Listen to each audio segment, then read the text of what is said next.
എല്ലാവർക്കും എൻ്റെ വിനീതമായ നമസ്കാരം. ഞാൻ അഡ്വക്കേറ്റ് അനിൽ കൊടജാദ്രി, ബെൽവഡിയ ലീഗൽ എന്ന് പറയുന്ന ലീഗൽ ഫേമിൻ്റെ സീനിയർ പാർട്ട്ണറാണ്. ഹൈക്കോടതിയിലും സുപ്രീം കോടതിയിലുമൊക്കെ കേസുകൾ നടത്തുന്ന ആളുമാണ്. ഏതാണ്ട് 3 വർഷത്തോളമായി ഞാൻ ശ്രീകൃഷ്ണ വസിഷ്ഠ മഹാദേവ ക്ഷേത്രത്തിലെ യാഗ യജമാനനാണ്. അതായത് പ്രധാനമായും പൗർണമി നാളുകളിൽ നടത്തുന്ന യാഗങ്ങൾ, അത് പഞ്ചഭൂത ക്രിയകൾ അടക്കം ഉള്ള കാര്യങ്ങൾ ഇവിടെ വളരെ വിശിഷ്ടമായി നടത്തുന്നു. അത് അറ്റൻഡ് ചെയ്യുന്നത് ഒരു അനുഭൂതി തന്നെയാണ്. തീർച്ചയായിട്ടും ഓരോ പൗർണമി പൂജ കഴിയുമ്പോഴും പുതിയൊരു ഊർജവുമായിട്ടാണ് നമ്മൾ പോകാറുള്ളത്. ആ പ്രത്യേക അനുഭൂതി അനുഭവിച്ച് തന്നെ അറിയണം.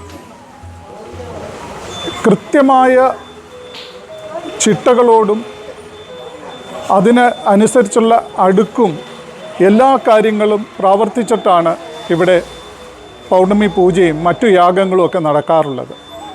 ഈ വിശിഷ്ടമായിട്ടുള്ള പുണ്യഭൂമിയിൽ വസിഷ്ഠ മഹർഷി 1247 വർഷം മുമ്പ് ആസ്ട്രൽ ബോഡിയിൽ സഞ്ചരിച്ച് വന്നു ഇവിടെ വിശ്രമിച്ചിരുന്നു എന്നതാണ് ദേവപ്രശ്നത്തിൽ ഇവിടെ കാണാൻ ഇടയായിട്ടുള്ളത്. അതുകൊണ്ട് തന്നെ വസിഷ്ഠ മഹർഷിയുടെ പ്രത്യേക സാന്നിധ്യം ഈ ഭൂമിയിൽ, പുണ്യഭൂമിയിൽ അനുഭവപ്പെടുന്നു. ഇവിടെ വരുന്ന എല്ലാ ഗണങ്ങളും വസിഷ്ഠ മഹർഷിയുടെ ഒരു ആഗ്രഹം അനുസരിച്ചാണ് സാധാരണഗതിയിൽ എത്തിപ്പെടുന്നത് എന്നാണ് പറയുന്നത്.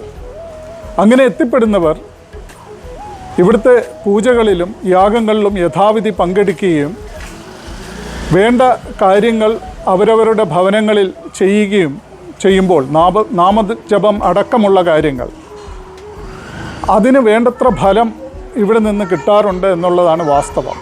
അത് ഞാൻ പ്രത്യേകമായി പറയുന്നതല്ല. ഇവിടെ വന്ന് അനുഭവിക്കുന്നവർ ഇവിടെ തീർച്ചയായിട്ടും ഈ കാര്യങ്ങളൊക്കെ സാക്ഷ്യപ്പെടുത്താറുണ്ട് സാധാരണ. അതുകൊണ്ട് ഈ ഒരു അനുഭൂതി ഇവിടെ വന്ന് അനുഭവിക്കുക. തീർച്ചയായിട്ടും നിങ്ങളെല്ലാവരെയും ഈ പുണ്യഭൂമിയിലേക്ക് ക്ഷണിക്കുന്നു.